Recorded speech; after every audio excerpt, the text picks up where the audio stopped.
and it's a pleasure to be the research in economy, trade, and industry in bringing to you today's program. The topic we're discussing today is of utmost importance. Just a few weeks into the second Trump administration, the president has raised tariffs to levels we have not seen in the last century. The American president has set the clock back with the return of tariffs, with the difference that we are now operating in a very globalized economy. The Trump tariffs have been applied for different reasons. Tariffs on China for fentanyl precursors, tariffs on Canada and Mexico, immigration and fentanyl. There have also tariffs that are targeting key sectors of the world economy, such as steel and automobiles. And most recently, there was a massive escalation of applied tariffs with the imposition of a 10% universal tariff in combination with a reciprocal tariff applied to around 60 economies, all for the stated purpose of correcting bilateral trade imbalances. After a tit-for-tat escalation with China and financial turmoil last week, the U.S. tariff on China stands today now at 105%, although some exemptions came along this weekend on some electronic products.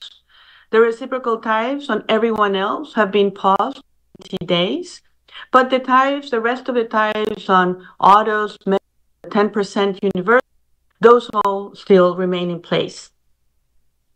We are at a turning point. Where are we heading? That depends not just on what this administration does, but also on the actions and developed by other key players. And we have seen very different ways. Some governments did right away for have tried to first aid while measures, and some have outright ruled out damage or relations, and this then opens the door to concessions or negotiation. So today we want to this wide global research by focusing on players, China, Japan, Mexico, and we have a terrific expert who will share. I have to say they're very distinguished, so they're long, so forgive me in advance for having to shorten them and just be very brief as I introduce all of you. Shujiro Urata is Chairman Emeritus of IETI, very distinguished career as University, and currently holds senior with several organizations, including the Japan Center for Economic Research. Cecilia Moll served as European Commissioner from 2014 to 2019, during which time she was responsible for negotiating trade agreements with Canada, Mexico, or Vietnam. The Peterson Institute for International Economics. Is Senior Advisor at China and Economics at CSIS, written extensively on Chinese innovation and industrial policy, U.S.-China relations, and global governance. And Jesus Carrillo is guest lecturer at el Colegio de Mexico, former economics director of the Mexican Institute for Competitiveness, where he led research on sustainable economics, energy, and international trade. So time to dig in, time to get started with the conversation. And because there's so much ground to cover, even though we're not even yet into the 100 days of the Trump administration, I thought it might be easier if we divide the topics in three separate areas. I'd like to talk about the economic impact of these tariffs and very important trade relations that the United States has. So what is at stake? What are the feared effects that could come from tariffs applied on?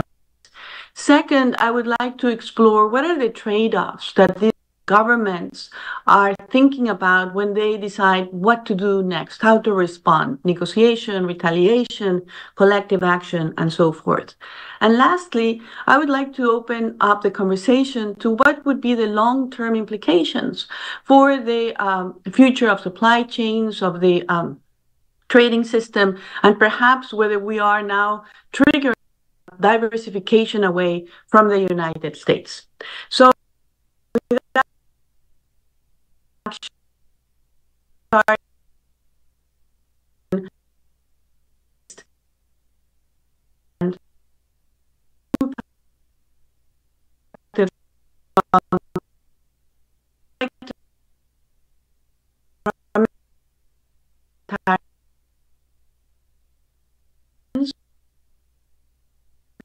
manufacturing renaissance, and that he is also going to set the United States to collect hefty amounts of external revenue through the tariffs. I would like to ask our panelists, and maybe I'll start with Shu first, how are partners like Japan viewing the motives, the goals, and also what are the expected effects of the Trump tariffs? Well, thank you very much, Mireya. First of all, I'd like to say that we are very much concerned about this Trump's tariff negative impacts on world economy, also including Japan, including United States and other parts of the world. So this is, I think, a world kind of crisis, so to speak. And that's exactly how Prime Minister Shiba characterized this Trump tariff national crisis for Japan. And of course, immediate expected impacts is the reduction of exports, Japan's export to the United States. And as Mireya said, 25% tariffs on automobile has been implemented already. And so, and the Japanese car exports are a very large part of Japanese exports to the United States. And it's a very important part of Japanese automakers. And it's not just the auto assemblers, but also auto parts producers, suppliers. And indeed, one of the issues being discussed in Japan by politicians and policymakers is how to deal with the problem that the SMEs, small and medium-sized enterprises, are faced with because of the expected reduction in export to the United States of assembled automobiles. Because almost 10% of a labor force is involved or engaged in activities which are related to automobiles. And a large part of them are small and medium-sized enterprises and the workers working for these enterprises. So the Japanese government is thinking about maybe providing some kind of financial assistance to these SMEs particularly. And so that's the major, I think, kind of reaction or anxiety that Japanese companies and Japanese government has. But I wonder if somebody's going to make some points about its impacts on the U.S. As I just said, the impacts on the U.S. is very important because the U.S. is a very large economy. And we are afraid that this Trump tariff would, slow down the U.S. economy, which was doing okay before this. And so the negative impacts on U.S. economy is going to affect the Japanese economy, I think European economies and so on. And let me just add one more thing. This tariff is regressive in nature. So this is the impacts on U.S., which I wanted to just mention. In addition to this macro effect, which is a negative effect, this income distribution will be worsened because of a tariff, because like I said, tariffs are regressive in nature. And a group of, there are some people in the United States who are not so rich, supported maybe Trump for better economy, but the other ones, I think, will be hurt most by this Trump tariff. I just wanted to mention that although I'm just supposed to say something about Japanese economy, but let me just add this point, which I think is very important for the US economy. Thank you. Thank you, Shu. I agree. And I think it's very important to also bear in mind that there will be a cost to the United States. You mentioned the regressive character of the tariffs. Also, I think American farmers are very worried about losing export markets abroad. And there's also the financial turmoil that we saw last week and the possibility that folks begin to lose confidence in the US dollar. So there's clearly a cost here. If I can turn to Cecilia next and ask her about how are things looking from the EU perspective? Well, good morning. It's a pleasure and an honor to be here. Well, I think the EU was prepared that there were going to be tariffs because this had been very clear during the campaign as well and looking back to Trump first. But not the massive amount of tariffs, the high levels. Now we have 25%, as you mentioned, steel and aluminium, and on car and car parts, and the 10%, and the rest is postponed for now. Could change in an hour, of course. So this is very problematic. The US is our most important trading partner. We trade for billions and billions and billions. The transatlantic economy gives 30 million jobs on both sides of the pond, and this trade has been good for the US. It has been good for the EU as well. Some countries trade more with the US, others less, but on average, I would say the European Union 19%, which is important. It's hard, of course, to measure exactly the consequences of this because it's so volatile and some of them haven't really seen the effect yet, but it will affect growth. It will affect supply chains. There will be distortions. And of course, the car industry, especially in Germany, is having a big problem right now. So this is not going to help it eventually. We do not like tariffs. Tariffs are a tax. So we would rather have a trade agreement with the US. We'll come back what the consequences will be and the retaliation and the possible negotiations. But this is not something that we wanted. We have seen it before, unfortunately, so mentally prepared, but not to this extent. So now we will see what happens, and of course trying to deal with this particular tariffs, but also seeing how we can diversify even further our economy and de-risk a little bit from the US. But I think that in the second part of the discussion. Thank you very much for laying that, complicated landscape. I think that the transatlantic relation has taken quite a number of hits lately, certainly at tariffs, but the broader relation as well. And we'll also discuss that, I'm sure, as we go along. Scott, I want to, because, the reciprocal tariffs on everybody else paused, but certainly it doesn't seem like the U.S. is stopping, and, this tip seems to have taken off very quickly. So how is Beijing reading the economic fallout of the past few weeks? Sure. Well, Maria, thank you for hosting this important conversation. It's great to be here with you and with the others to talk about the consequences of the global trade war that we're now under for everybody and what we can do going forward. The Chinese also expected serious trade tensions with the United States under the Trump administration. They had them during the first Trump administration. They didn't dissolve during the Biden administration, and Trump advertised in advance what he was going to do. Didn't know how fast he was going to go or how high. But nevertheless, they were prepared. And so during many of my trips to China, it's really clear that shock and awe wasn't going to shock and awe them. They were ready for whatever was going to come their way, even if they actually didn't quite understand what the ultimate goal of this was and the administration's purpose. And I think people still are unclear.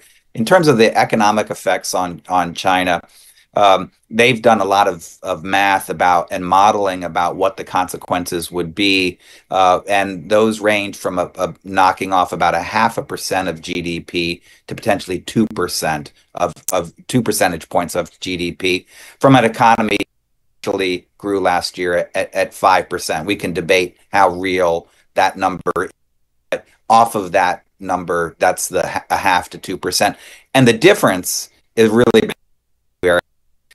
do other countries join in with the United States and restrictions on China as well, so that their exports and investment don't have anywhere else to flow and they get really isolated?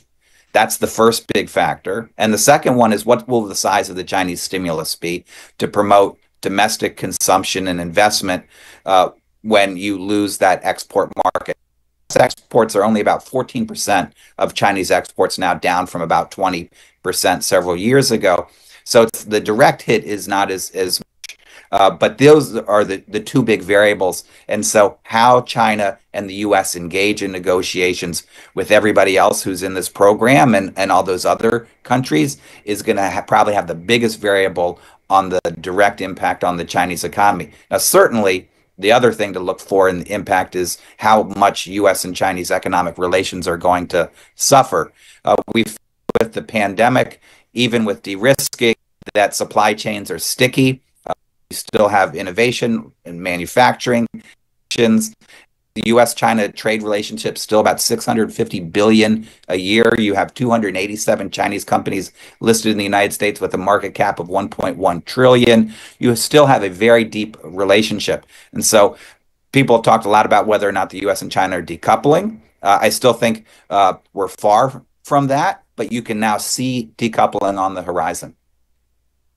Thank you, Scott. Those are terrific points. And I think it goes to the point as to why we have to have this global perspective, because as you well said, what the final end result is here is going to depend on how of different actors and what they decide to do. And, even before the second Trump administration launched this trade war, some countries had begun to raise tariffs, fearing Chinese, these practices of overcapacity and being flooded in their market. So I'm sure that these pressures just increase with this current environment. And the question of decoupling is certainly a very important one, because it seems to me, just looking at what happened these past week, that both President Xi and President Trump are playing a game of, and no one is going to back off. And I'm not sure whether that's the way in which, we discussed decoupling so much. People have sort of tried to map out what the consequences would be. But it seems that this rush prevents any rational calculation about what we're actually walking into, given the speed at which this is all happening. And I would like to then bring Jesus to the conversation. Obviously, Mexico economic relations run very deep. I think that Mexico exports something like 80% of all it sells abroad to the United States. So, Jesus, welcome. And can you tell us a bit about how this is going to impact Mexico, fears of a recession, or what might be in the mind of the government and business and citizens of the country with these new tariffs? Thank you, Maria, and thank you to the Brookings Institution for the invitation. Yeah, it's actually more. It's actually around 83% of our exports goes to the U.S. So the interdependence of our economies is even bigger. Other cases. So first, I guess we need to speak about the uncertainty that has been developed in the past few months with Mexico. The thing started in February, and tariffs have going on. Let's see what. But regardless of that, as we are right now, we are not in the package of the reciprocal tariffs. We are along the USMCA treaty, which probably discussed. But the effects are quite around 35% of our economy runs on exports. Basically manufacturing, transports, and most of commerce is devoted to the exporting sector. So that's a problem right now. It's always an opportunity. It's always a good thing, but not right now. It's a bit toxic in that sense. And Mexico right now is facing mostly a recession. A recession is not officially or technically defined yet, but we all think that we are currently going through. And about the effects, well, it's more than around 25% of employees are to the exporting sector. North of the Republic is manufacturing centered economy. So in that sense, it's really difficult, the landscape right now, because of the USMCA and because we are outside of this reciprocal. See an opportunity, but as my colleagues before mentioned, decoupling can take time, and especially as Scott said, this decoupling could be an opportunity maybe in the midterm. But right now, I think the interdependence of our economy is much bigger, and not only the tariffs affect our economy in terms of the exporting sector, but we also receive a lot of, for example, visitors or a lot of exports. So if demand goes down in the US, our demand in general will go down. So we not only need to think about this in terms of the exporting and importing stuff, we need to think about it as a cornerstone of our economy. So it simply will be bigger of an impact than any other economy, I believe. Thank you very much, Jesus. That's indeed a very sobering picture, given that Mexico depends so heavily, has made such a big bet on integration in North America and primarily with the United States. This new tariff regime would have profound consequences, I think, for the economy going forward.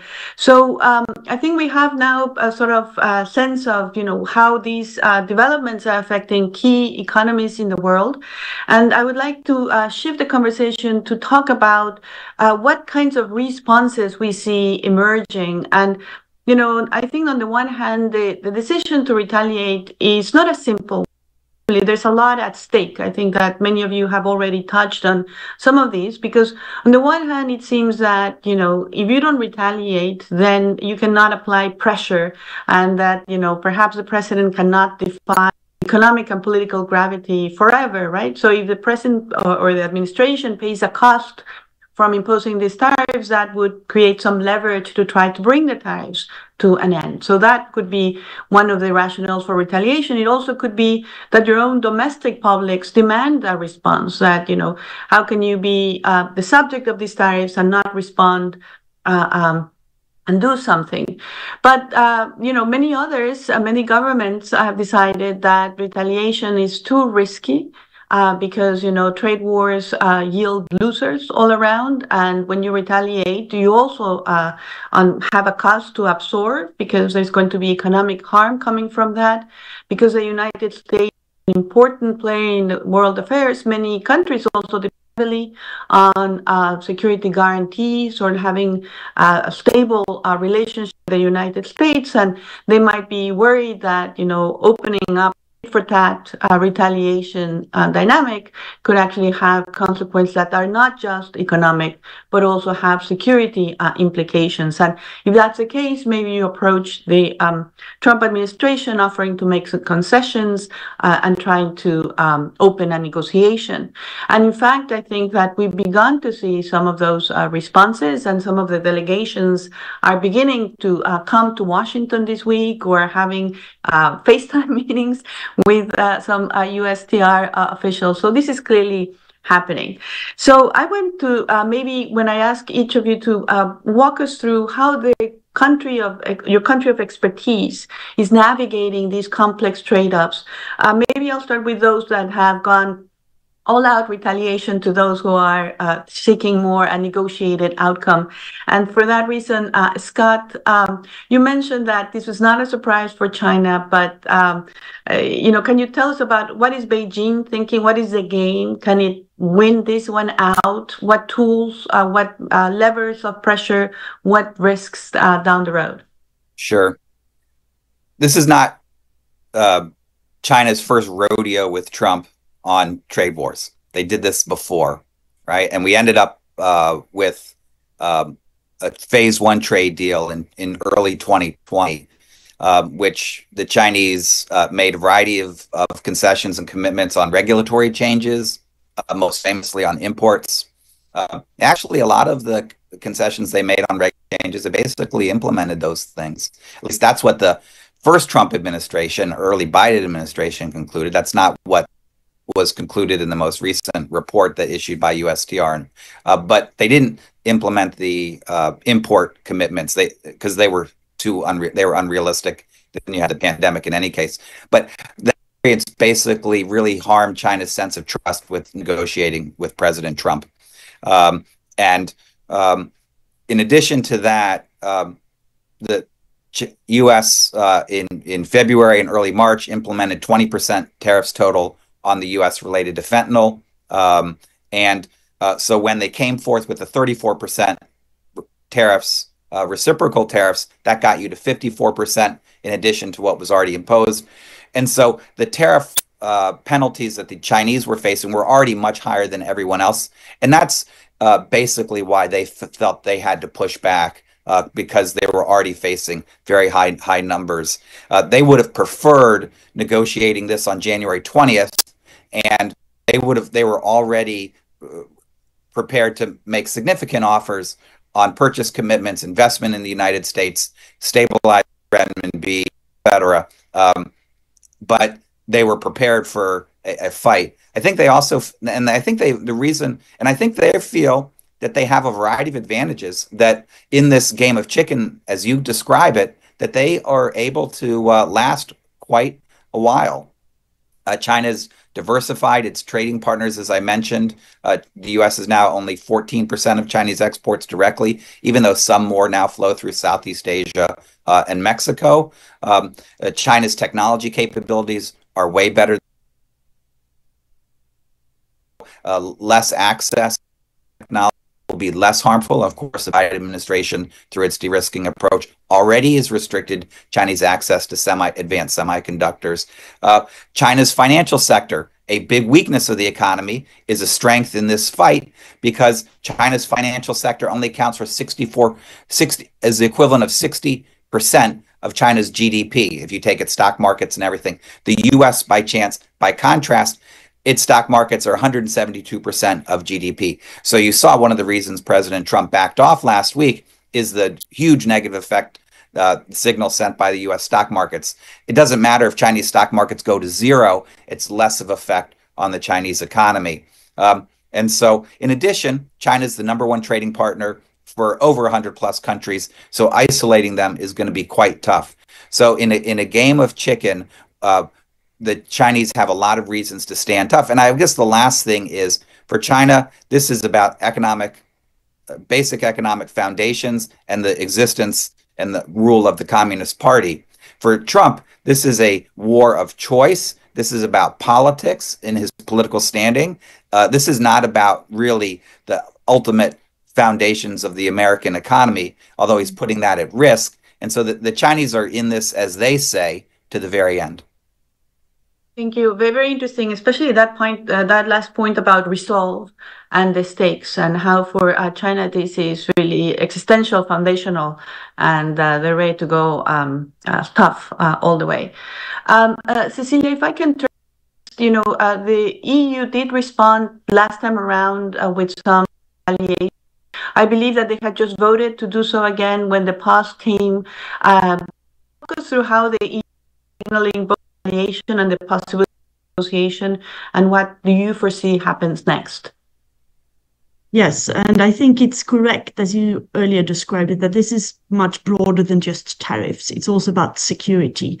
I mean, the transatlantic relationship that has been so strong since the Second World War has taken a very serious blow.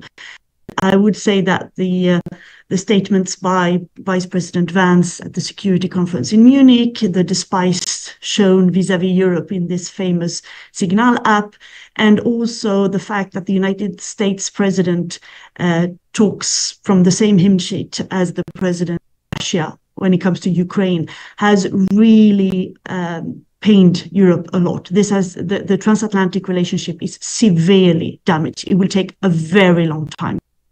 And that plays into this. So tariffs are a concern, but Ukraine is existential. It's much more important. And you see what's behind the headlines when they're bombing children and civilians with So this is also playing into the retaliation. The EU, is a slow apparatus. It has to, even if the Commission is the one responsible for the trade, it has to act with the member states. So after consulting, they agreed to do a retaliation that was announced last week of 22 billion euros, more or less, on tariffs between 10 and 25% on food, on wood, on beverages, on ski equipment, plastics. I mean, quite a variety, trying to for consumers, but make it targeted.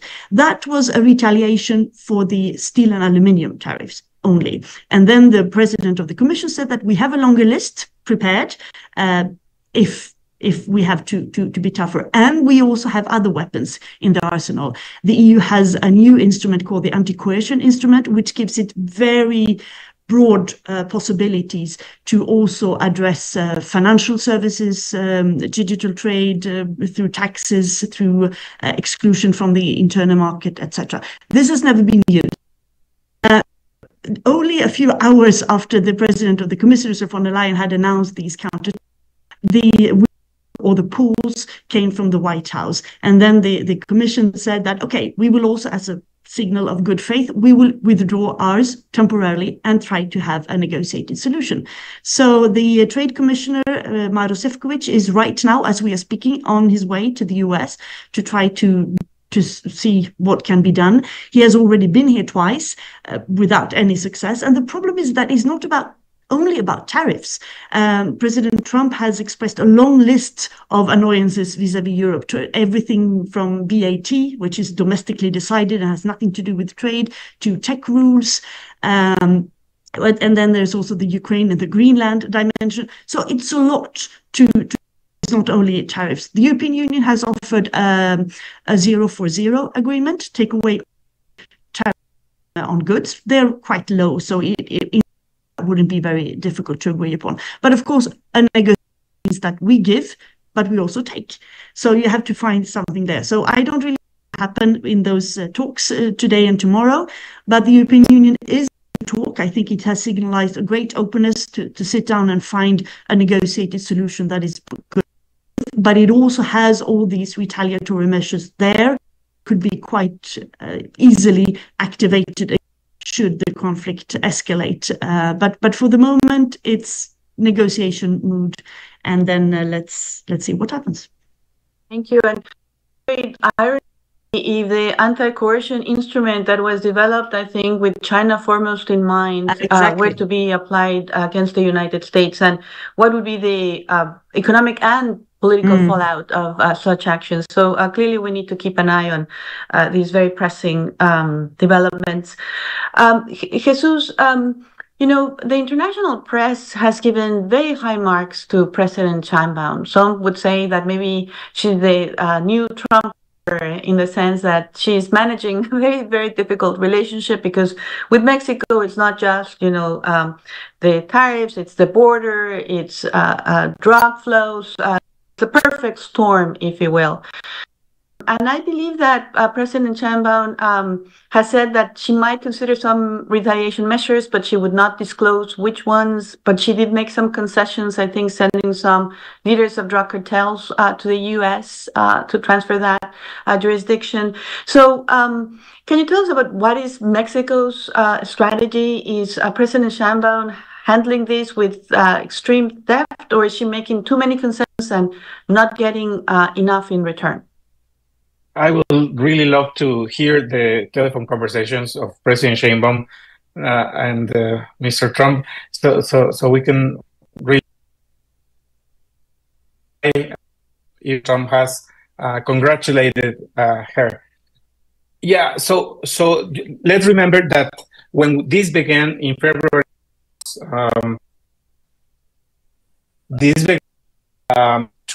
these tariffs began as a tool for other agendas to be, so mostly the northern border security, and fentanyl and other drugs, of course. But when that happened, the first action that the Mexican government took was to send and military elements to the border, which actually maybe they were already there, but they say that they sent them. But in any case, that was the first action they took. Happened with 29 cartel leaders that were sent to the U.S. as well. A little after that, a couple of weeks into February. So this is first response actions, and then at least Marcelo Ebrard, the Minister of the Economy here in Mexico, said a couple of weeks ago that he has been every week meeting with different actors in the U.S. Of course, Howard Lutnick has been in the front and center of this agenda of negotiations.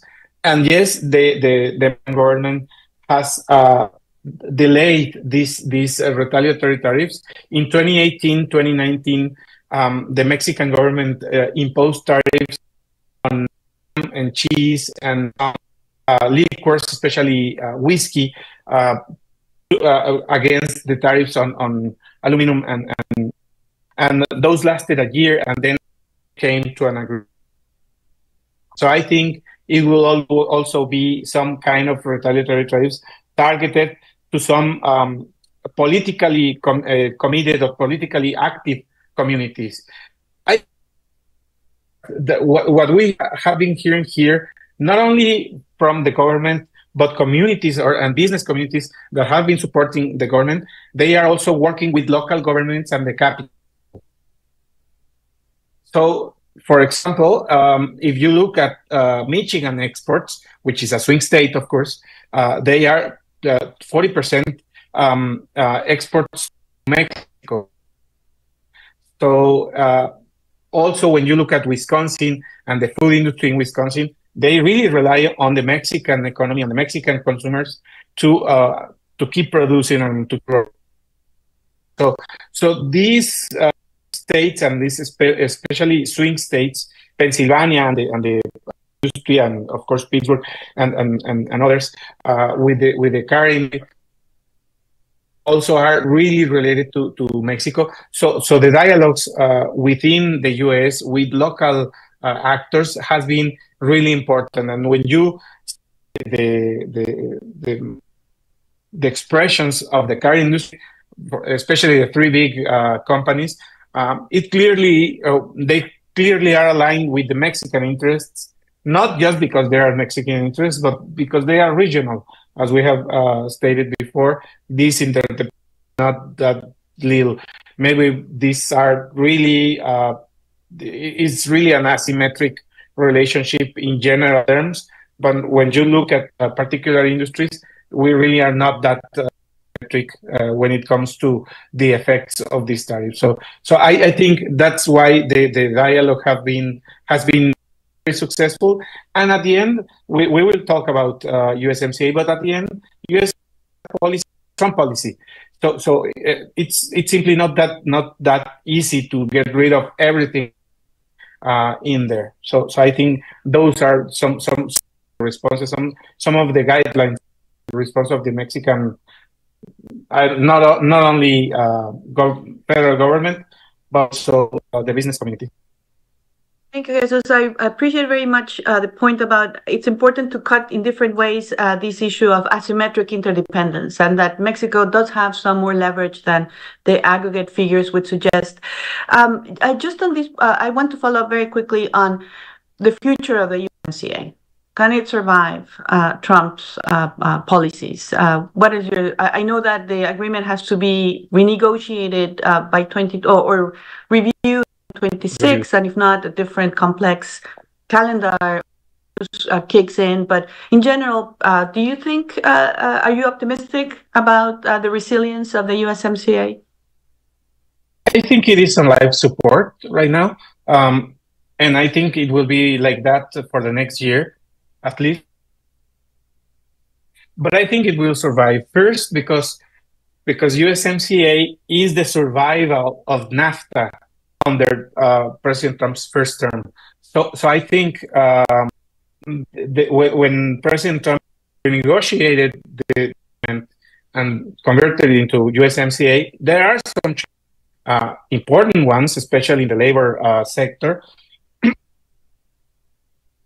But in general, it's simply the same agreement, and it shows actually the interdependence of the economies. So I think it will probably what I'm looking at, and I think most analysts in Mexico are looking at, is maybe the rules of origin will change. Maybe as we can see now more clearly, that President Trump is going after China and is going to build a bigger bloc, maybe not with a treaty in front of it, but with deals, with bilateral deals. So I will survive, and I think some of us have to change in order to make it more difficult for China and to other nations to come to the region. Probably happen. Hopefully, that is with care, because the Japanese presence in Mexico is really important, especially in the automotive sector. But I think it will survive. I think President Trump wants it to survive. I think simply will change a little bit. I don't know how it can be done, because to renegotiate it, President Trump needs the approval of Congress. So and he doesn't want to do that right now. So I think the mechanisms to change it are not clear.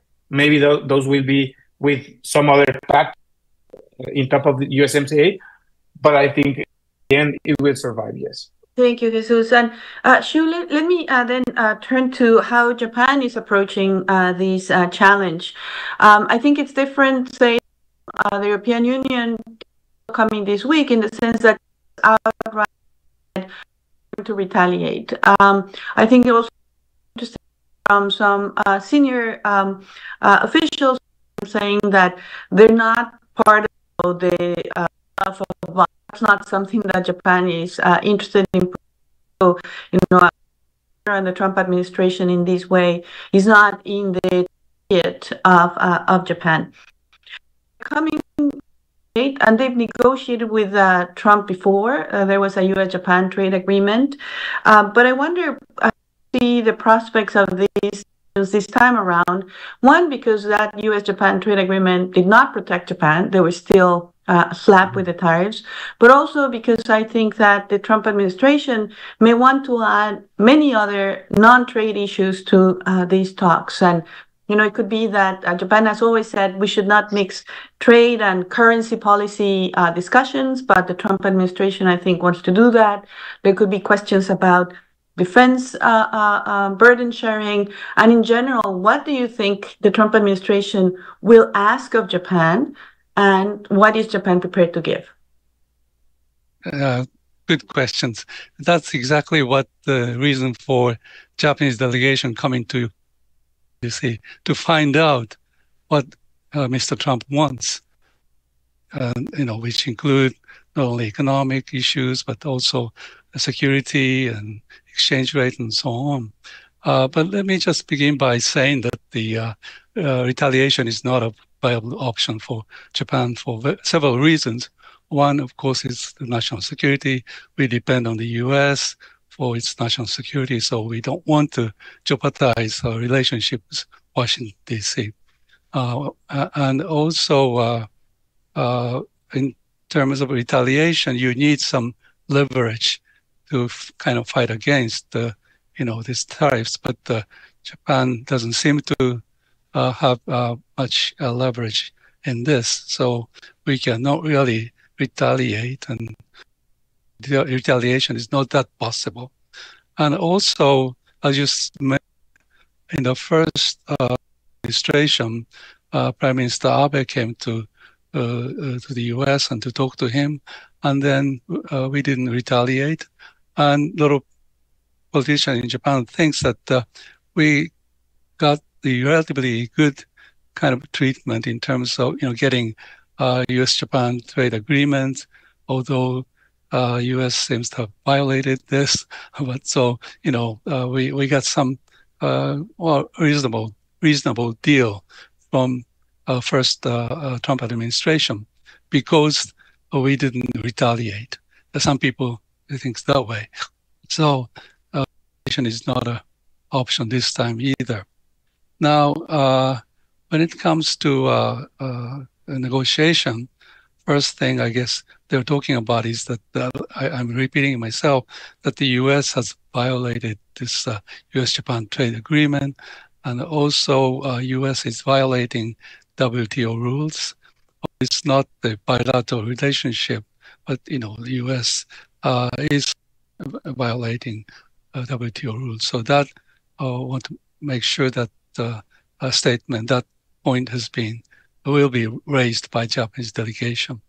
And when it comes to negotiation, what can we offer? I guess that's the point that you're trying to raise, and that's what I guess U.S. wants to know. As far as I read from the comments by Japanese politicians, policy makers, agriculture is one, of course, possibility. Although Mr. Trump said that rice gets 700% protection, I think that's an old figure. It's maybe 200% right now. But anyway, so agriculture market, symbolic one is the rice market, can be maybe further opened. That's a possibility. And then the talk about the auto export ban. It's not that easy to really maybe accept the U.S. kind of demand or request, but changing regulation and so on, because European car makers are doing very well in Japan. It's not the fault of, I guess, it's not the failure of Japanese distribution. It's a problem with the U.S. automakers. But again, that's a possible item which can be discussed. And as far as exchange rate is concerned, as you know, Japan is now facing inflation problem. And if the yen appreciates, that will help to deal with the inflation. So there are some talks about the accepting, if depreciation of the U.S. dollar or appreciation of Japanese yen is discussed, there is a room for us to have the appreciation of yen.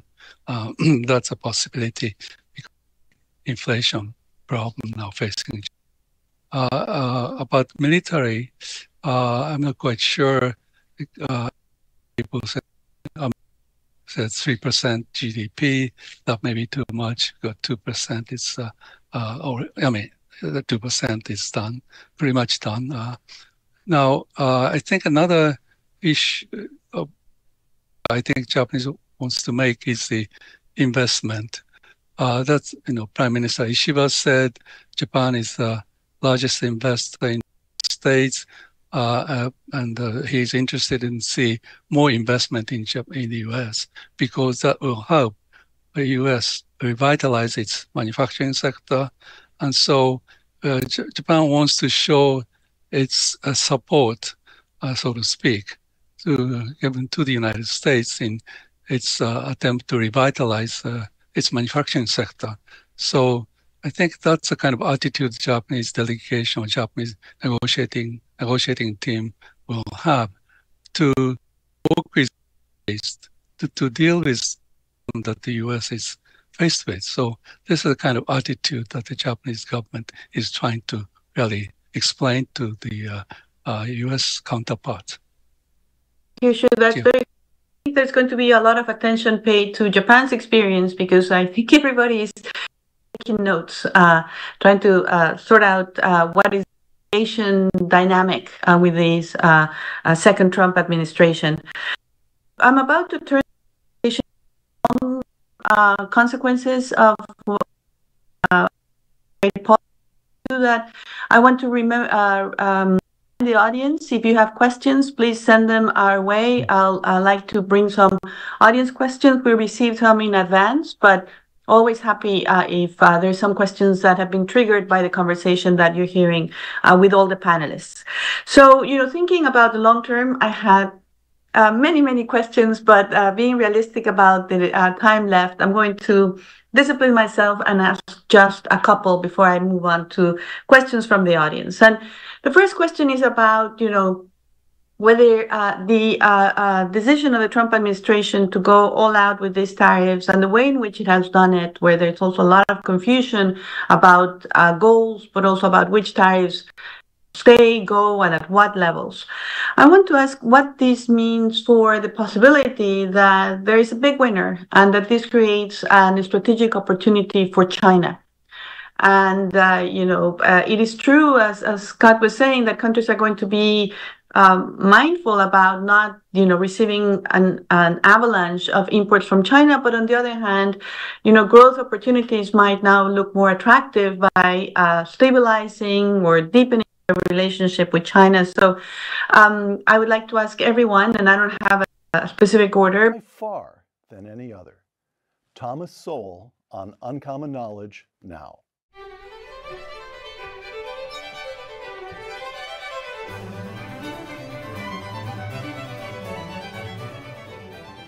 Welcome to Uncommon Knowledge. I'm Peter Robinson. Thomas Sowell lived in Gastonia, North Carolina to the age of 9 when his family moved to Harlem. After attending New York City public schools, Thomas Sowell worked in machine shops, tried out for the Brooklyn Dodgers, moved to Washington, D.C. to join the civil service, became a United States Marine, and finally settled into a track in higher education that would take him from Howard University to Harvard University, where he received his undergraduate degree, to Columbia, where he earned his master's, and then to the University of Chicago, where he earned his doctorate in economics. After teaching at institutions including Douglas, Cornell, and UCLA, Dr. Sowell joined the Hoover Institution here at Stanford, where he has remained a senior fellow at the Hoover Institution for more than 4 decades. Dr. Sowell is the author of thousands, literally, I checked this, thousands of newspaper and magazine columns and of some 6 books.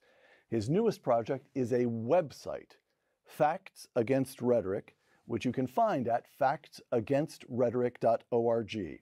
We're announcing this website today in this podcast for the very first time, so let me repeat it, factsagainstrhetoric.org. Tom, welcome back. Good being here.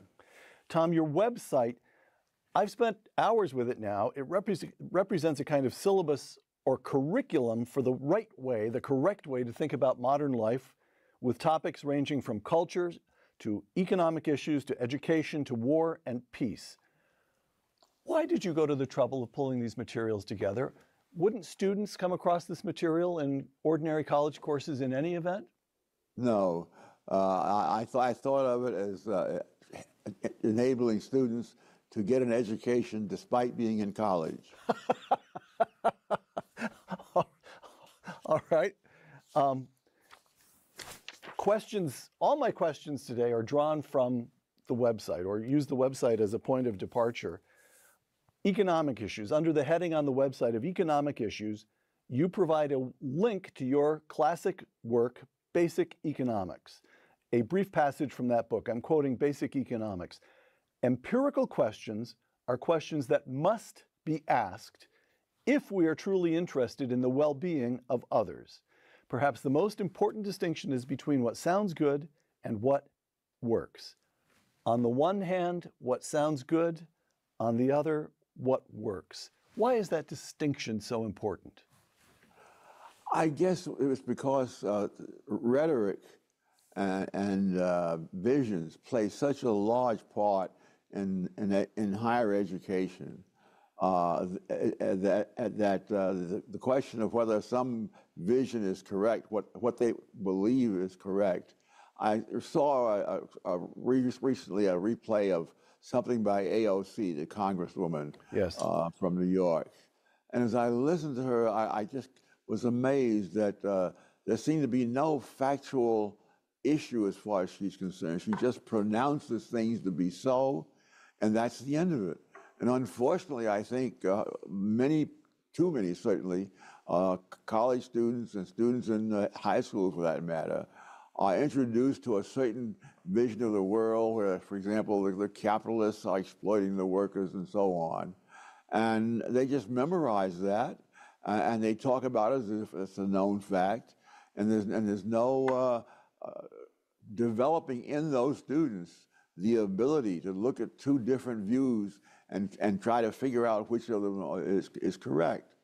To me, back when I was teaching, if I taught a course that had a lot of controversial stuff in it, I would spend a great deal of time of putting together a reading list where I would find the strongest argument on one side of a particular argument, and then the opposing view, the best example I could find of that, and I would then present that to the students. And when I tested them, I didn't test them on which side you believed. I tested them on whether they understood the arguments on both sides. I suspect, from what I see and hear, that that is something that's rarely done today in education at the college or high school level. I see. So the old-fashioned principle of teaching, which is that before you make up your mind where you stand, you make sure you understand where the other person stands first. Yes. All right. Tom, again on your website, factsagainstrhetoric.org, you provide a reading list, but you also provide links to a number of videos and podcasts. Here's one. This is a link to your old professor at the University of Chicago, and then for many years your colleague here at the Hoover Institution, Milton Friedman. In this video, to which you link on your website, Milton is addressing the question, is capitalism humane? Take a look at this, if you would, with me, Tom. It's true that if you had a concentrated power in the hands of an angel, he might be able to do a lot of good, as he viewed it. But one man's good is another man's bad. And the great virtue of a market capitalist society is that by preventing a concentration of power, it prevents people from doing the kind of harm which really concentrated power can do. So that I conclude that capitalism per se is not humane or inhumane. Socialism per se is not humane or inhumane. But capitalism tends to give free rein, much freer rein, to the more humane values of human beings. It tends to develop a climate which is more favorable to the development, on the one hand, of a higher moral atmosphere of responsibility, and on the other, to greater achievements in every realm of human understanding. Thank you. All right, that's Milton. Now, it's one matter to argue that capitalism represents the least bad system, but it's another to argue, as Milton did just then, that capitalism produces, quote, I'm quoting Milton in that clip, a higher moral atmosphere, close quote, and again, quote, greater achievements in every realm, close quote. Tom, wasn't your old professor and your Hoover colleague, Milton Friedman, getting a little carried away there? I don't think so. But if he was, it was the way to answer would be to put forth opposite evidence to what he's saying, and that's what doesn't happen. That is, a lot of what is called education is really indoctrination. And so it's not a question of whether I happen to agree with Milton Friedman or anyone else who's watching. It's a question of do the people who would disagree with him have any facts, any reasoning, any logic that would be relevant to what he's saying. And too often it's not true. They don't. Could I ask you? The website again is factsagainstrhetoric.org, and you've already told us that the reason you pulled that together was to produce evidence, to be empirical, to teach students to be empirical, to look at the facts. On the other hand, from this passage I just quoted, from Basic Economics, your book, empirical questions are the questions that must be asked if we are truly interested in the well-being of others. And then Milton just said, in that clip that capitalism produces a higher moral atmosphere. I just want to tease this out, that as best I can tell, your insistence on empiricism, on looking at the facts, is because you have a sort of moral groundwork on which you insist. There's a pre-existing sense of morality, of right and wrong, and of our duties to each other. Is that correct? Absolutely. All right. Without that, civilization would just not be possible. I mean, every one of us is vulnerable to all sorts of things. If we couldn't rely on someone, take it from birth. I mean, we come into the world knowing nothing. We don't even know that we need food, much less how to get any. And so you must have a structure out there. It's also true that even as we move toward adulthood and into adulthood and old age, there are times when other people, and lots of them, are essential to our own well-being. I think of all this talk about equality. In a sense, equality is enormously important, and in another sense, it's enormously irrelevant. It's important that we have equality before the law. It's important that we regard each other with a certain kind of equality. But to talk in terms of equality of capabilities is madness. I mean, if you're the world's leading authority on some particular subject, that doesn't mean that you have even minimal competence in 100 other things. And it's one of the most dangerous things in the academic world and among intellectuals in general is they often seem to assume that they know better than other people about all sorts of things, including things that these other people know from their own personal experience. And that's what makes intellectuals so dangerous. All right. Back to your website, Tom. Under the heading Biographies, you provide a link to A Personal Odyssey, which is your own autobiography or memoir. Here you are in A Personal Odyssey describing your response to the civil rights movement of the 1960s. I'm quoting you. The idea seemed to be that white people's sins were all that stood between us and economic and social parity through American society. The enormous amount of internal change needed within the Black community in education, skills, and attitudes seemed wholly unnoticed. Civil rights were important in and of themselves as a matter of justice, but to expect civil rights to solve our economic and social problems was barking up the wrong tree, close quote.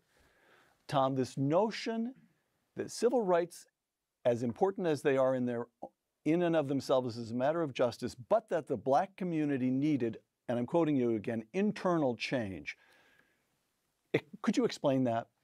Well, in one sense, that's, well, first of all, I would repeat that now, that all groups have their own cultures, and in many groups, including Blacks, there are internal differences in cultures within the same race or ethnicity. And so one of the great handicaps historically that the Black community has had is that during the era of slavery, Blacks were concentrated 90% or more in the South. And the South, in turn, had its own culture, which was different from people who came from other parts of Britain. And I've gone into this at length in a book called Black Rednecks and White Liberals.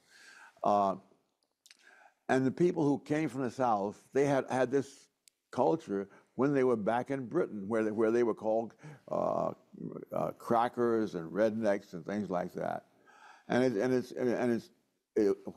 it's easy to understand if you understand the history of their life in Britain. But once they transferred to the United States, that same culture was a huge handicap. And that's the culture that Blacks grew up in. And so, and again with blacks as with the whites, more and more generations of blacks began to put aside that culture to operate in ways that would be more productive for them in the new society. And now this counterproductive culture persists in many low-income ghettos. And unfortunately, there are intellectuals and others who celebrate this culture and try to keep it going, when in fact it's a great handicap. So, Tom, one of the themes that runs throughout your work, and again, it pops up again and again on your website, is this what you refer to as this lost century of black achievement. From the end of the Civil War to the enactment of the Great Society programs a century later, black Americans made remarkable progress. I'm going to quote now from Discrimination and Disparities, one of your books, to which you link on your website. Quote, "The plain fact is that the black poverty rate declined from 87% in 1940 to 47% in 1960, prior to the great expansion of the welfare state that began in the 1960s under the Johnson administration. And as late as 1969, 2/3 of all black children were living with both parents," close quote. So this African Americans come out of slavery with no education, no what the economists call human capital. I'm putting this out to you to make sure I understand it correctly. Furthermore, they're handicapped by the ambient culture, white culture of the South, which places, relative to culture in the North, particularly say New England, it places little emphasis on education, for example. And by 1940, blacks had not only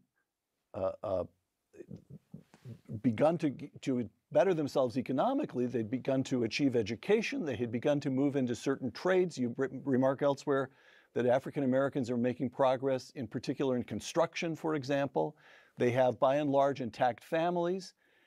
And all of this century of progress, which predates the civil rights legislation of the 1960s, receives almost no notice in the academic literature. It's as if you take a century of really quite moving, a whole people making progress, and push it down the memory hole. Is that correct? Yes, and this is part of a larger pattern in looking at statistics over time. It applies, for example, many people credit Ralph Nader with having made the country and the government conscious of various dangers, and so that they can have laws and agencies to control those dangers.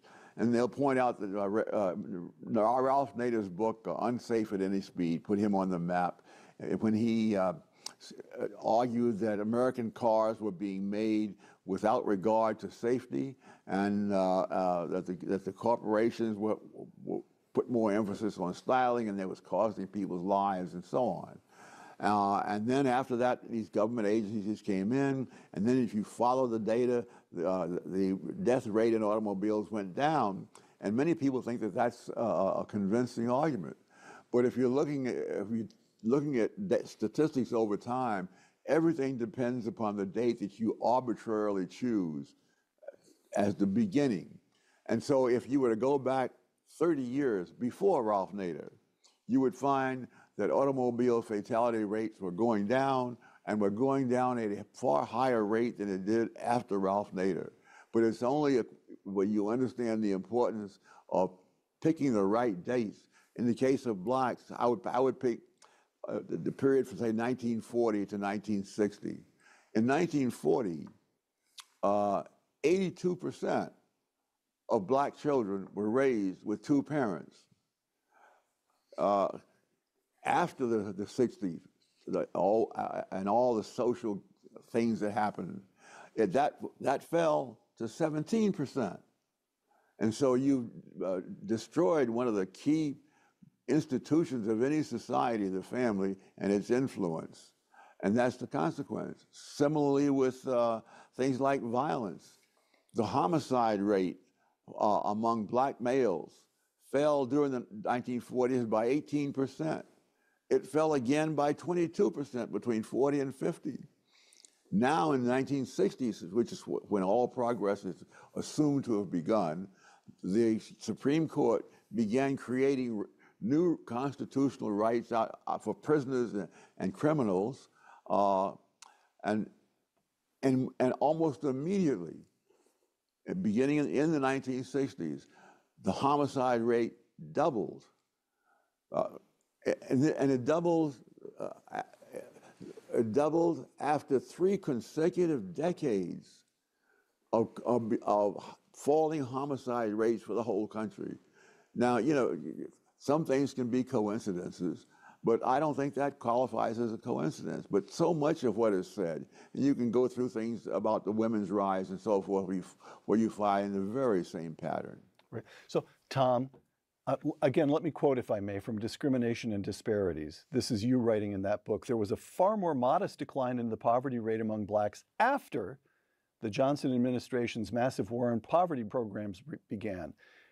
And by 1995, only a third of black children were living with both parents. Among black families in poverty, 85% of the children had no father present, close quote. All right, this brings us to a very important question, which is, did the Great Society, we have government programs, civil rights we have, you've already said those were essential simply as a matter of justice. At roughly the same time, we get welfare programs, a massive increase in government spending, the so-called war on poverty, and we also get cultural upheaval, the shifting or erosion of certain cultural norms.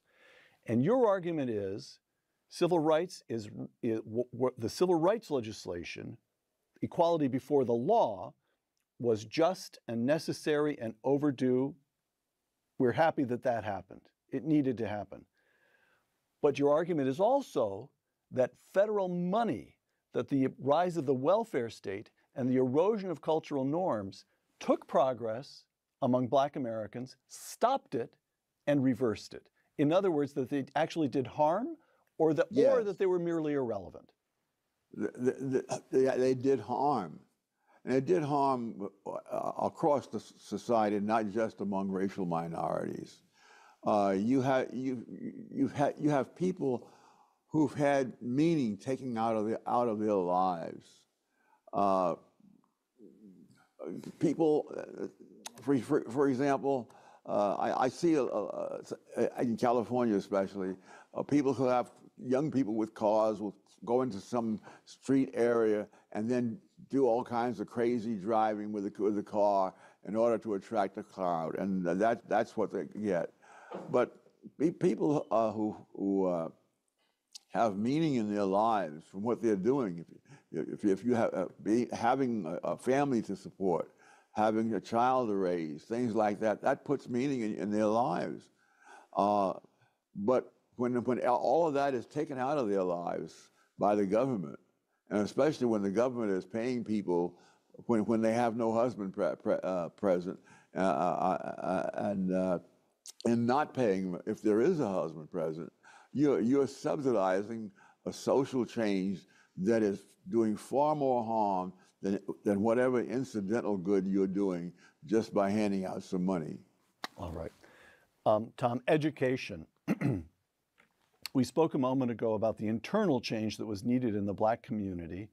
One of the central elements in that argument is education. And your website, again, factsagainstrhetoric.org, your website links to your 2020 book. This just amazes me, which you published on your 90th birthday. You know, one of these days you really ought to pull yourself together and accomplish something, Tom. This is your 2020 book, published on your 90th birthday, Charter Schools and Their Enemies. I'm quoting, New York City has a substantial sample of ethnically and socioeconomically comparable students whose educational outcomes can be compared, close quote. You identified 5 different charter school systems, each of which taught portions of its classes in ordinary public schools. In other words, the charter schools, it was a wonderful social test, so to speak, or experiment, because they drew from the same socioeconomic group and indeed conducted their instruction in the same buildings with public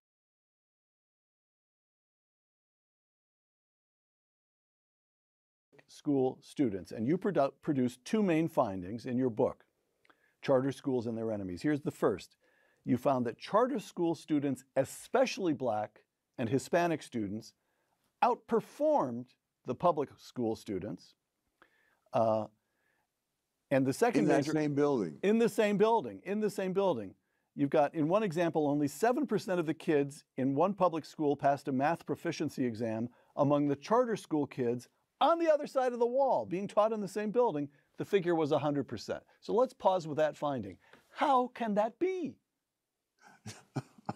Well, it certainly suggests that we ought to spend a lot more time comparing these cases where the students are in comparable places. In other words, they're not only in the same building, they're serving the same neighborhood, and most of them in both cases have come from low income families, and they didn't put the smarter kids in one system. The charter schools admit deliberately by lottery, so there's no question that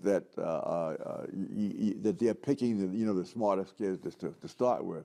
They're taking whoever wins the lottery, and in this case, the school you mentioned, by the way, is a school that I went to when I was a teenager in junior high school in Manhattan, 129th Street and Amsterdam Avenue, and someone ought to be. One of my great frustrations is, despite whatever praise the book got, it really changed nothing. And I think there should be a high priority in letting low-income, Black, Hispanic, and other families know what difference the charter schools can make. Not all of them are good, but ironically, even the disappointing charter schools almost invariably still do better than the traditional public school housed in the same building with it. So this brings us to your second major finding in that book, Tom. The teachers' unions opposed the charter schools. So you go through the history of this battle in New York. I'm quoting you again. In New York City, this is as of 2020, in New York City, there are more than 50,000 children on waiting lists to get into charter schools. Yet New York has ended the expansion of charter schools and threatened restrictions on those already functioning. And even national Black organizations oppose charter schools. In 2016, the NAACP called for a moratorium on new charter schools. What is going on there? What is going on is that the charter schools collect billions of dollars in union dues, and they spend millions of dollars for financing the campaigns of politicians who will do whatever the charter schools want. And whatever the unions want. I'm sorry, yes, whatever the unions want.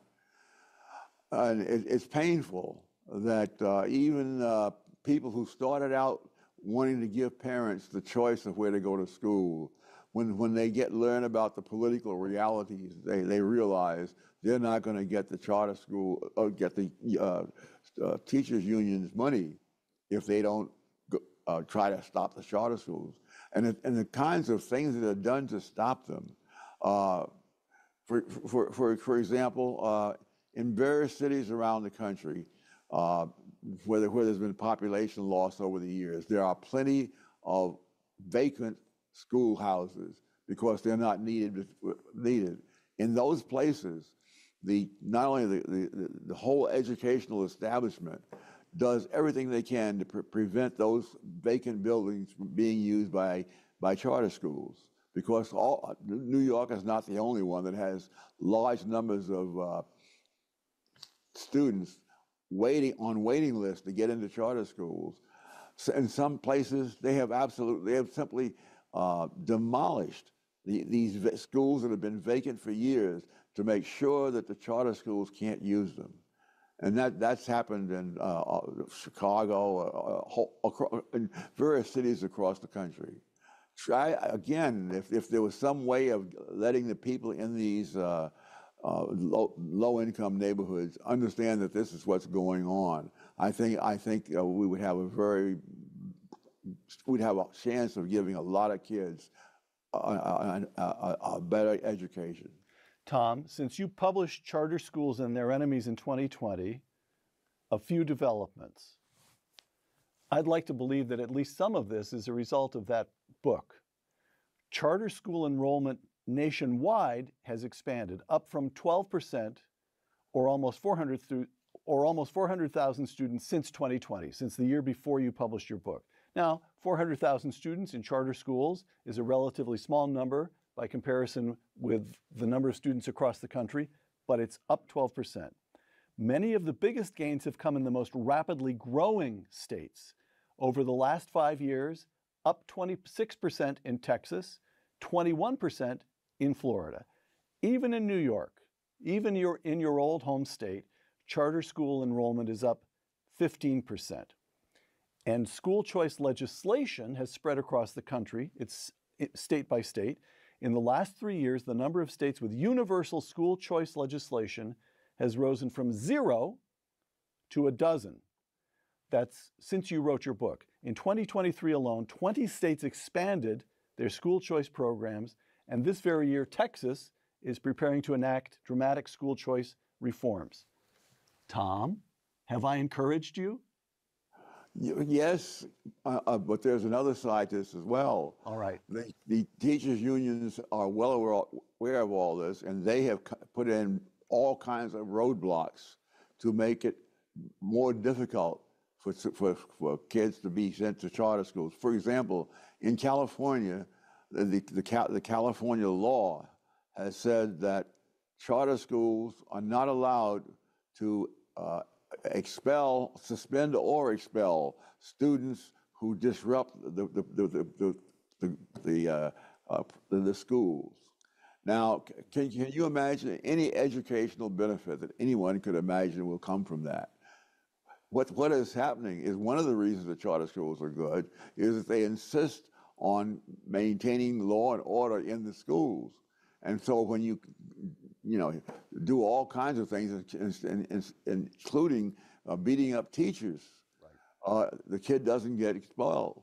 So now the charter schools were put in there as an experiment, so that as they had more freedom to choose what to do, and if some of those things worked out, then presumably some of those practices could be transferred to the traditional public school. What is actually happening is that when there's this gap between the two kinds of schools, you have laws and restrictions where you transfer the things that are failing in the public schools and force them on the charter schools. So instead of bringing the traditional schools up to the charter schools levels, the politicians are bringing the charter schools down to the levels of the traditional schools. All right. I tried to encourage you. I tried, Tom. Affirmative action. This is another of the headings in the website. Again, it's factsagainstrhetoric.org.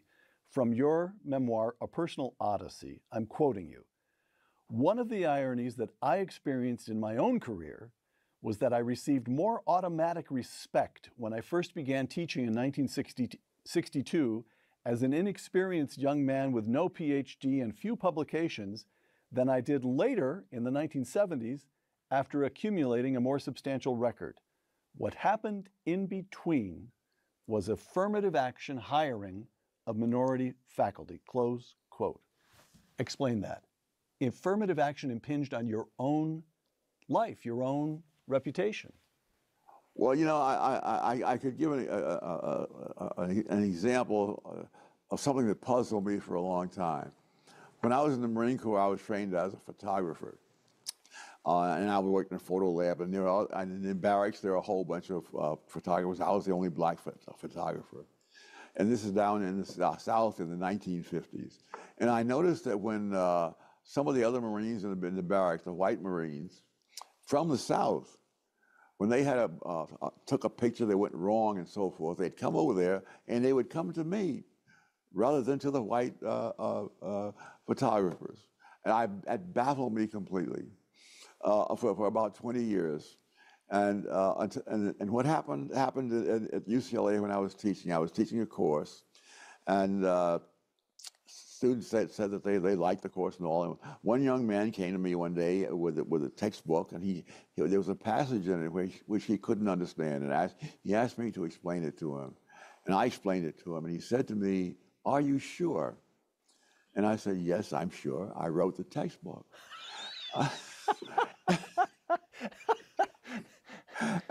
But you see, what people use race as a way of getting at other things. These white Marines in that barracks down south in the 50s had no way of knowing who knew more about photography and whatnot. But they knew that if the Marine Corps had trained some black man to be a photographer, he was probably, you knew he knew his stuff. Pretty he damn wouldn't good. And conversely, after affirmative action, you see, now when I have far more experience and so forth, the students are questioning whether I know what I'm doing. Got it. I see. One of the articles, back to the website, one of the articles to which you provide a link on the website is your 2012 review of a book called Mismatch. And the argument in that view is that affirmative action often places minority students in schools in which they would have trouble keeping up, even though they could have done well in other schools. I'm going to quote to you from your review of that 2012 book. Quote, "The authors of Mismatch have performed a major service. For those who think that black students on campus should be there to advance their own education and lives, not to serve in a role much like that of movie extras whose presence enhances the scene for others." Close quote. So affirmative action, you suggest in that review, is less to help black students, other minority students. It's less to help minority students make progress than to permit white liberals to feel good about themselves. Fair? Yes, and not incidentally, ensure they can continue to get hundreds of millions of dollars each at universities like Columbia, which they couldn't get if they didn't have a certain percentage of minority students among their classes. And here again, there's an irony that these are places which have pushed affirmative action, and now they realize that if they don't have minority representation similar to that in the population, they can be accused of discrimination, and that can cost them money. And so these black students who are put in institutions where they're likely to fail, even though there are hundreds of other institutions where they would have succeeded, they're there more or less as human shields. Tom, tell that story. You mention it again in your book, Personal Odyssey, but when you were at Cornell and you discovered that there were some black students at Cornell who struck you as extremely intelligent and capable, but they were struggling all the same. They were unhappy and even angry all the same, and you investigated. Do you remember that? Yes. After Cornell suddenly started admitting black students with qualifications not as high as the students already there, I discovered that half the black students were on academic probation. And so I went over to the administration building and looked up the test scores. Now, at that time, the average black student at Cornell scored at the 75th percentile on the SAT score. Meaning that they were really smart kids. They did better than 3/4 of the students who took that test. But at Cornell, liberal arts college, which is where I taught, the average student there was at the 99th percentile. And so the professors teach to the kinds of students they have. Right. And therefore, they'll proceed at a faster pace. They'll proceed with fewer explanations because the students already know so much themselves. And so someone who is perfectly capable of handling the work, if it's taught in a way that's geared to students at the 75th percentile, cannot keep up. It was even more extreme at MIT. The average black student in one of the studies done some time back at MIT was at the 90th percentile in mathematics, which meant, you know, they scored higher than 90% of students who took the test. But they were so that made them in the top 10%. But at MIT, they were in the bottom 10%, because at MIT, there's no question that the vast majority of the students are in the 1%. So it's a question only of where you are in the top 1%, because virtually everybody else is.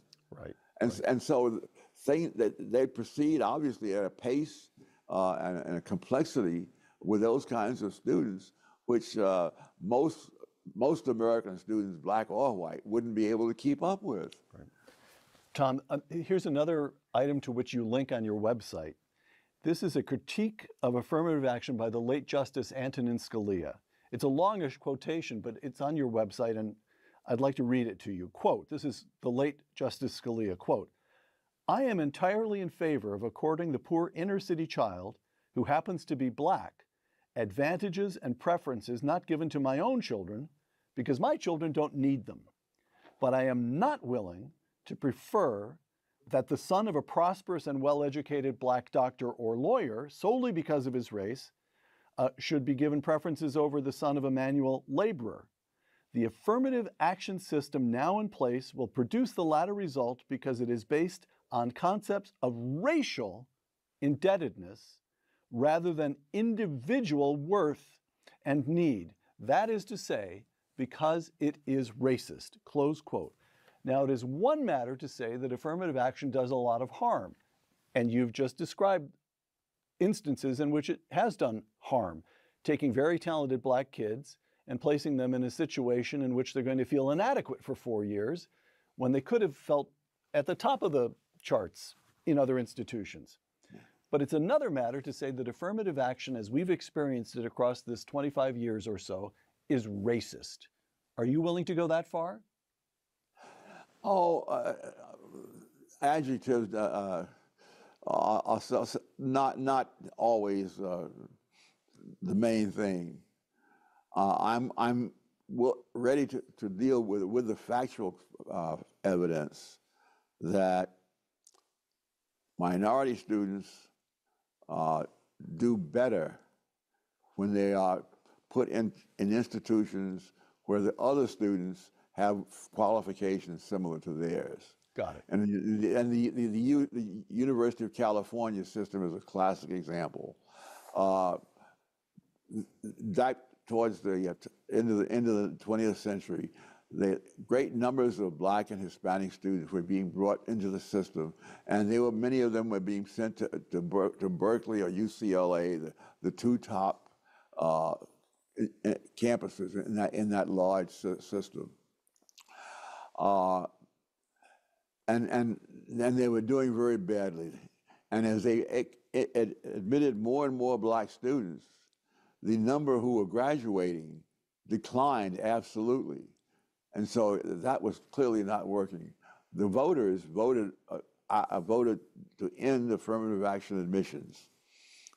It was predicted that there would be no more black students. It turns out that over the next few years, there were 1,000 more black students who graduated from that system now that they were not being sent to UCLA and Berkeley, but to the other campuses where the other students had qualifications very similar to their own.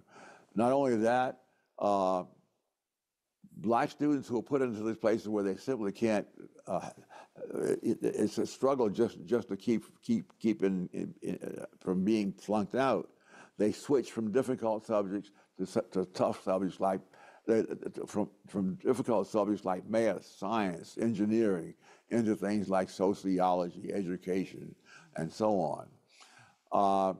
So what happened is that you had virtually no change in the total number of black students in the UC system after affirmative action admissions were outlawed, but you had a great increase in the number of black students who graduated.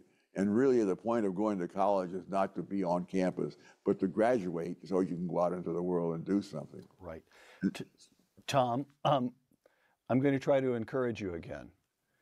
In the 2023 case of students for fair admissions versus the president and fellows of Harvard College, your old alma mater. I know you get all misty-eyed when I mention Harvard, Tom. 2023 case of students for fair admissions versus Harvard, the Supreme Court found that Harvard had discriminated against Asian students in admissions. That's the fact set. And the court ruled that universities could no longer consider race in their admissions policies. Looked at one way, looked at strictly speaking, that's the end of strictly race-based affirmative action, exactly the kind of affirmative action that Antonin Scalia found offensive. Have I encouraged you? Unfortunately, that decision included something in there by the Chief Justice about how you could somehow read stuff that told you what the student's race was and consider that. I don't know whether how this decision that they made is going to work out in practice. I see. The same game was played with the Bakke decision years ago, and what it amounted to in that case was that you can't have racial quotas if you call them quotas, but you can have them if you call them something else. Now, I don't know whether this latest caveat, how that's going to work out in practice, but I found it very painful that a Chief Justice of the Supreme Court would suggest some way in which you can evade the decision that's being made. All right. Of course, that's the way I read it. All right. Tom, a few last questions. We've been talking about your website, factsagainstrhetoric.org. I'd like to ask you a couple of questions about contemporary events. Let's start with Donald Trump and tariffs. Let me begin by quoting again from your book, Basic Economics. Quote, "The Smoot-Hawley tariffs of 1930, the highest tariffs in well over a century, were designed to reduce imports so that more American-made products would be sold, thereby providing more employment for American workers. It was a plausible belief, as so many things done by politicians seem plausible. But within 5 months, the unemployment rate rose to double digits, and it never fell below that level for any month during the entire remainder of that decade, the decade of the 1930s. That's Tom Sowell in Basic Economics. Today, President Trump has imposed a number of new tariffs, including an average of 39% on goods from China, 25% on goods from Canada, and 25% on goods from Mexico. And the president has announced a further 25% tariff on all imported cars and car parts effective April 3rd. As we record this, that April 3rd new tariff, 25% tariffs on cars, will kick in the day after tomorrow.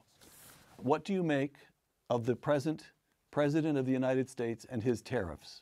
It's painful to see what a ruinous decision from back in the 1920s being repeated. Now, insofar as he's using these tariffs to get very strategic things settled, and that he is satisfied with that. But if you set off a worldwide trade war, that has a devastating history everybody loses because everybody follows suit, and all that happens is that you get a great reduction in international trade. The other, it's disturbing in another sense. Franklin D. Roosevelt, when he was president in the 1930s, said that you have to try things, and if they don't work, then you admit it, you abandon that, and you go on to something else, and you try that until you come across something that does work. Now that's not a bad approach if you are operating within a known system of rules. But if you are the one who's making the rules, then all the other people have no idea what you're going to do next. And that is the formula for having people hang on to their money until they figure out what you're going to do. And when a lot of people hang on to their money, you can get results such as you got during the Great Depression of the 1930s. So if this is just a set of short-run ploys for various limited objectives limited in time, fine, maybe. But if this is going to be the policy for 4 long years, that you're going to try this, you're going to try that, you're going to try something else, a lot of people are going to wait. I think what happened in the stock market recently, when things came down substantially for quite a while, and I note that various people are holding on to their money before they do anything because they don't know where this is going to lead. Right. Back to a question of race.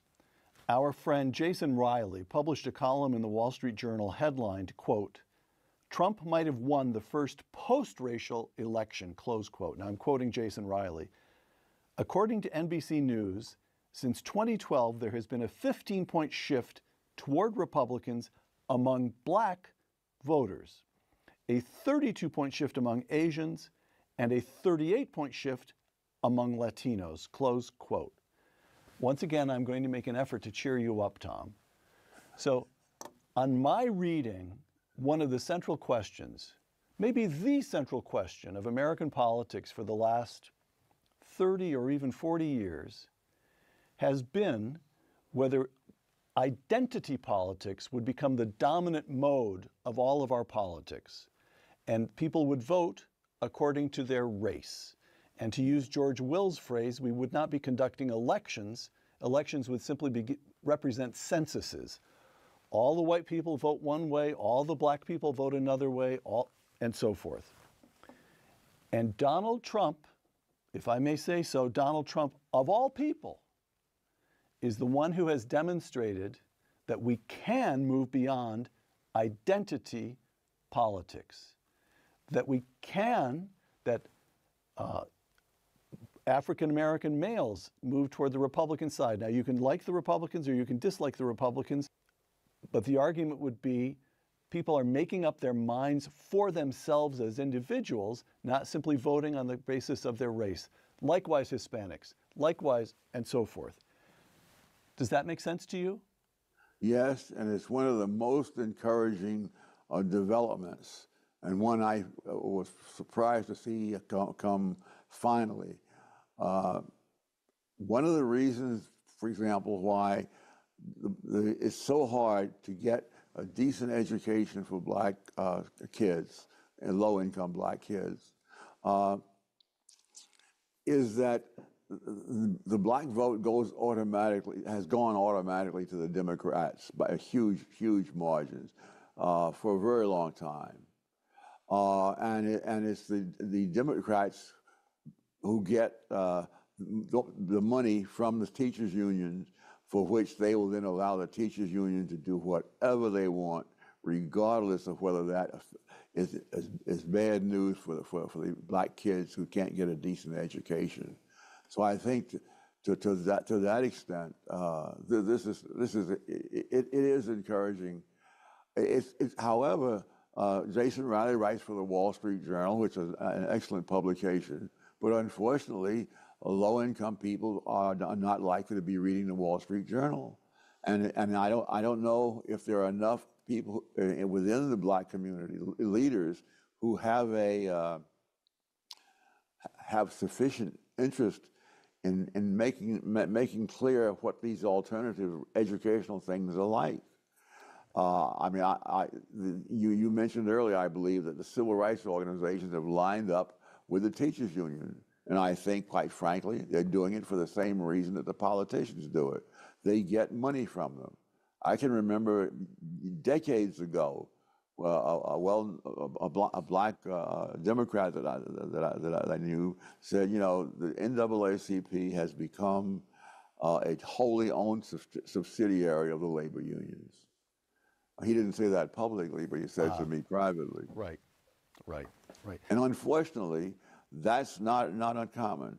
Something else that needs a lot more attention. Years ago, I did a book called Affirmative Action Around the World, in which I looked at countries in various parts of the world, Malaysia, Israel, England, wherever. And again and again, I see the same pattern of behavior. Wonderful beliefs and an utter failure to look empirically at what happens when you put the programs in action. I mentioned the thing about allowing some consideration of race. This whole thing was enacted in other countries years ago. In India, when the court started saying, no, we can't really have this kind of blatant favoritism and so forth, but you can take certain things into consideration. Immediately, people began giving interviews on it would be subjectively evaluated. And of course, for the kids who are scoring low, they give them high ratings on these things that are subjectively evaluated. And the ones who are high, they give them low ratings. And so they're back to affirmative action in the bad sense, despite what's being said. Tom, the United States of America, your life has now spanned more than 1/3 of the entire existence of this country. Now, the country remains far from perfect. On the other hand, you were born into the Jim Crow South. There you are, I know this from reading your book, A Personal Odyssey, there you are as a student at Howard University in Washington, D.C., and then you later returned to Washington as a civil servant. And there were drinking fountains you couldn't use, and there were restaurants and cafes in Washington where only the whites were permitted to sit down and black people had to stand at the counter. That's gone. You've led a remarkable life yourself in which, in all kinds of ways, the central theme of your work has been this country. What's wrong with the country, the competing visions, the vision of the anointed, the way the intellectuals misbehave, the way we need to understand race and ethnicity in this country in the larger context of race and ethnicity around the world. So you're not just a remarkable figure, you're a distinctly American figure, in my view. And students today are taught in all kinds of ways, and sometimes explicitly, that the United States is permanently flawed. They're taught to look down on the country. Ta-Nehisi Coates, here's a quotation. "The American dream cannot exist without racial injustice," close quote. Tom, what should students understand about the United States? First of all, they should understand something about the actual history of the United States instead of the propaganda. That's not likely to happen. This is a problem that extends beyond blacks or and other low-income minorities. This longer than year-long curse of anti-Semitism all over the country, and not just anti-Semitism in words, but actually forcing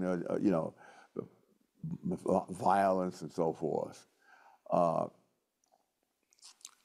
And that is something that's going to be very tough to get rid of. But I think it can be gotten rid of, and I think this taking away the money from Colombia is a perfect first step. And Colombia is not the only one that's like this. They're the ones who got caught red-handed. And I think that we need to stop thinking about these institutions as places that are so wonderful and have great people. Right now, the latest issue of the Chronicle of Higher Education is expressing outrage that the government dares to expect people these institutions to live up to the laws. I think it is long overdue for them to live up to the laws. Thank you. Tom, would you close our conversation today? I'd like to, not only do I admire your reading, but I love your voice. And if this academic stuff ever blows over, you've got a great future in podcasting. But would you read for us what I take as almost the most important passage in all of basic economics? Yes, yes. And it's the last paragraph in the book. However useful economics may be for understanding many issues, it is not as emotionally satisfying as more personal and melodramatic depictions of these issues often found in the media and in politics. Dry empirical questions are seldom as exciting as political causes. The ringing moral pronouncements. But the empirical questions are questions about what that must be asked. If we are truly interested in the well-being of others, rather than in excitement or a sense of moral superiority for ourselves, perhaps the most important distinction is between what sounds good and what works. Thomas Sowell, author of thousands of newspaper columns and magazine columns, author of dozens of books, and now the author of a website, Facts Against Rhetoric, factsagainstrhetoric.org. Tom, thank you. Thank you. For Uncommon Knowledge, the Hoover Institution, and Fox Nation, I'm Peter Robinson.